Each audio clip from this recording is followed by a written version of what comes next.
Good morning, everybody. My name is Mike at Filmboy24, and today it's a video I've been wanting to do for a long time. We're going to spool down 400 feet of film. Well, it's a little less in here. It's a recan, but we're going to spool it down onto a 100-foot reel, and we're going to do it without a split reel.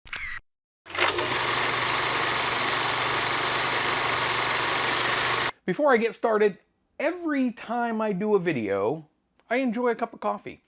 And I do that in a mug, and I sort of rotate my mugs around, and when I get to certain ones, I like to just explain them very briefly. This is not a sponsor of this channel or this video, but it's a movie, and it's a very inspirational, yeah, I know, it's that weird, creepy title, but kind of the title I like. It's a movie called Killer, and it was shot in 1989. And it sort of gave me that the jump start or the kick start that I was looking for to get into filmmaking altogether. It was done on a very low budget, less than $10,000. It was shot completely on Super 8 film. Tony Elwood directed the movie. He did a lot of sort of grassroots marketing and running them around to mom and pop video stores and selling them himself. You know the story.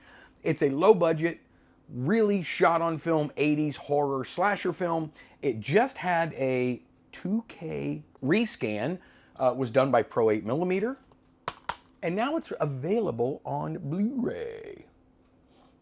So if you're interested in this, like I say, I don't get anything for this. I just, when something comes around that really sort of inspires or probably without a film like this one particularly, I may not be where I'm at today enjoying film as much as I do. I'll put a link to where you can get this film if you're interested. I'll put a link down in the description. It's sansperf.com.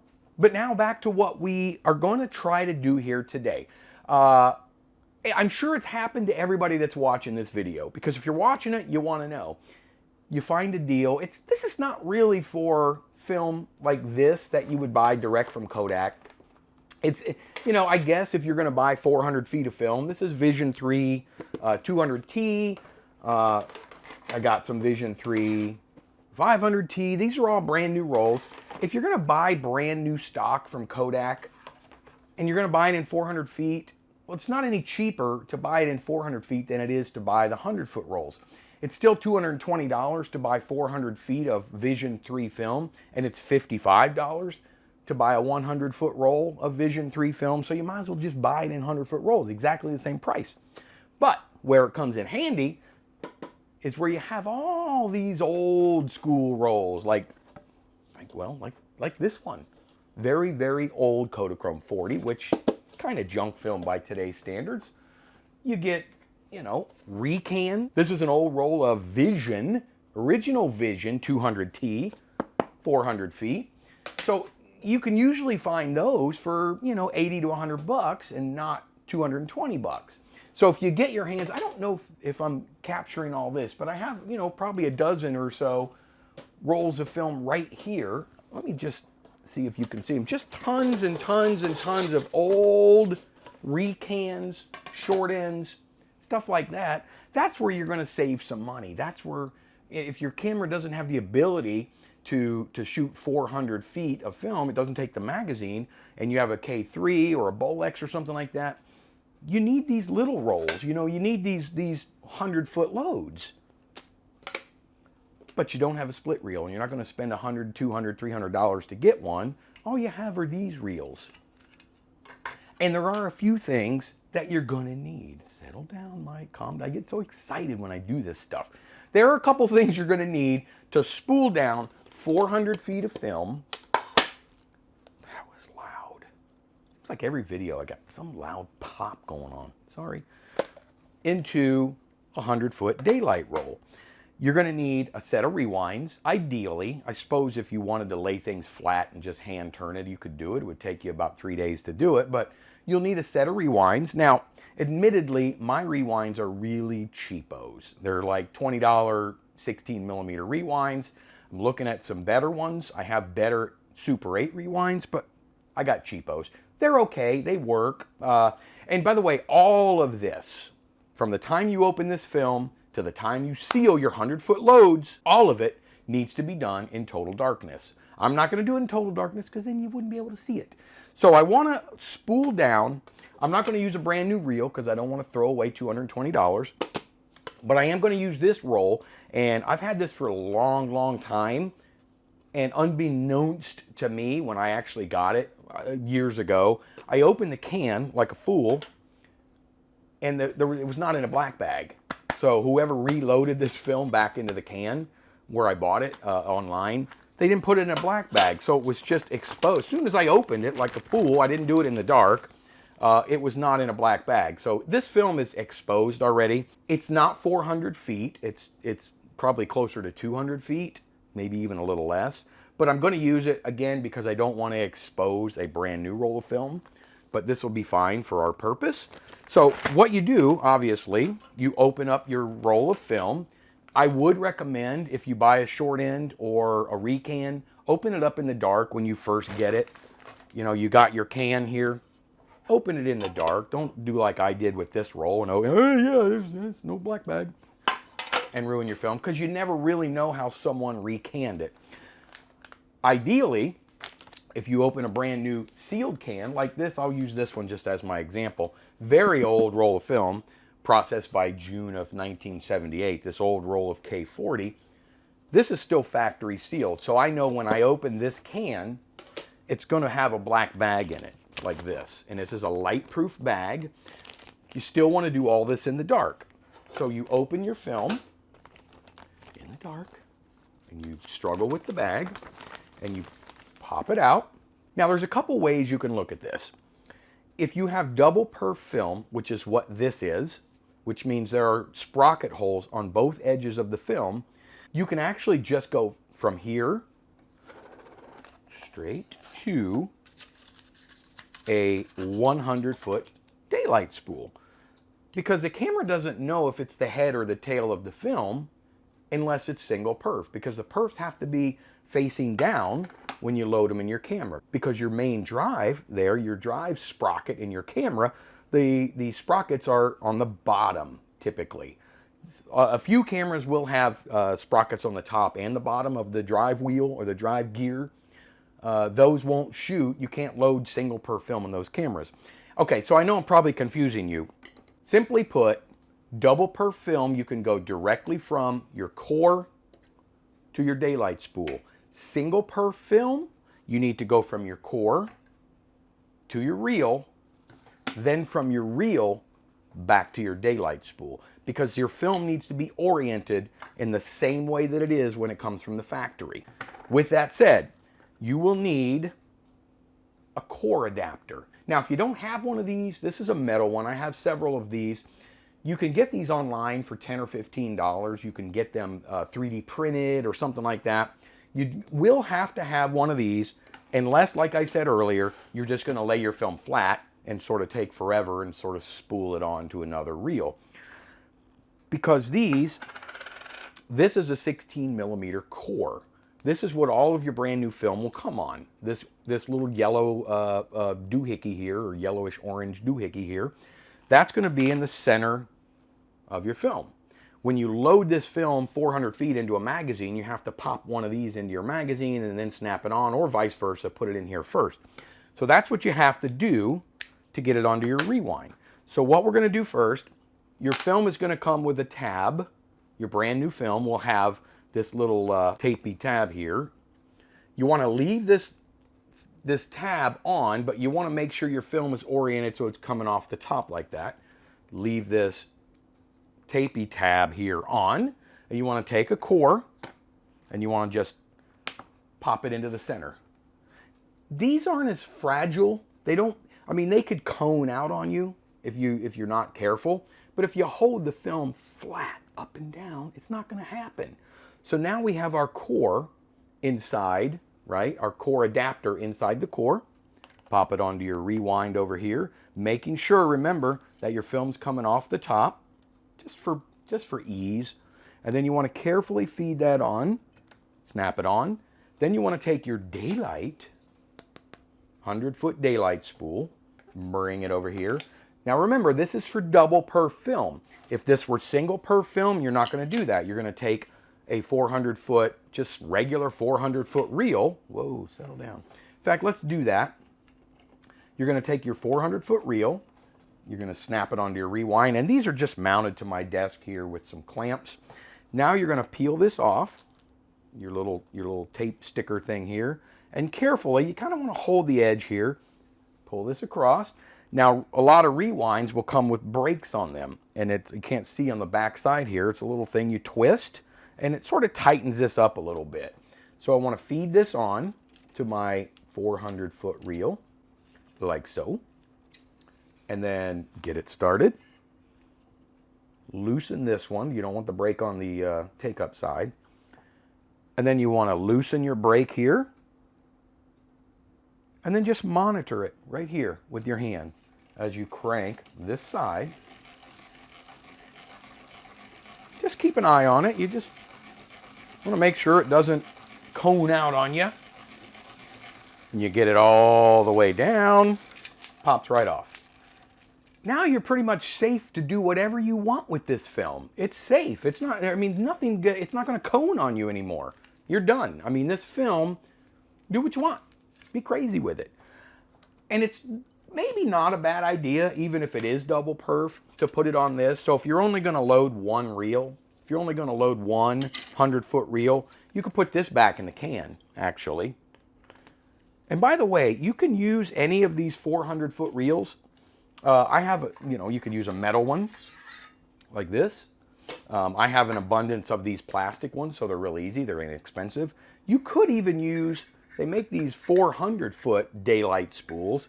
These are actually a little bit smaller than these, as you can see, which makes it much easier to get them back in the can after you put it in a black bag.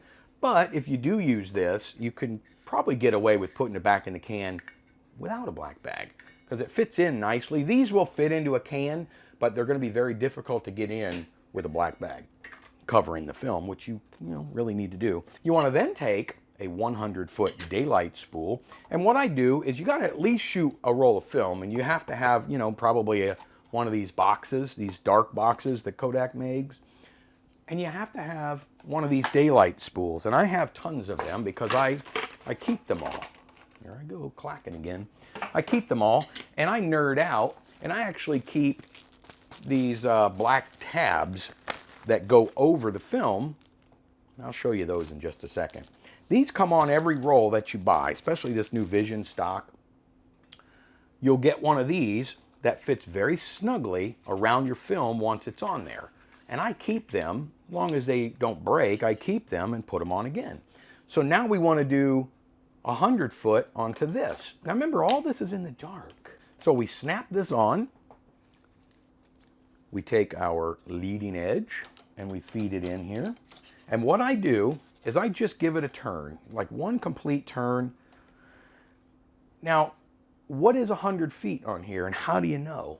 Well, for me and these particular rewinds, one complete turn of the handle from top to top is actually 4 turns of your spool, of either of the spool. It goes around 4 times for one turn. So I guess that's a 4-to-1 gear ratio that's inside the rewinds. I know that one complete turn of my rewind, it takes 44 times for me to fill this reel to 100 feet or 103, 104 feet. So that's what I do. Anywhere between 43 and 44 turns will give me my optimal 100 feet. So I start with my crank here, and I kind of just put a little pressure here. 1, 2, 3, 4, 5, 6, 7, 8, 9, 10. And I'll be right back. 41, 42, 43, and, somewhere between 43 and 44. 100 feet. And it's ready to go in your camera. Because remember, you want it oriented this way. When it goes into your camera, you want it in this number 9 position, and you want your perforations will be facing away from you. So they would be on this side. But this is double perf film. So it's always going to be oriented in the right position when you're in the number 9. So now that we have this, what I typically do is take a piece of gaffer's tape, and this is just 3/4 inch wide gaffer's tape. And I only get a little piece like this, and you want to fold in just the tip of one side. And then you want to grab it by the other side. In other words, you want to lay the side that's folded, you want to lay it down on top of your cut end of film.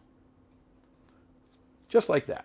And the reason you do that, because when you pull the tab that you folded over, it pulls straight down. If you did it the other way, I know that's nitpicky, but if you do it the other way and you pull down,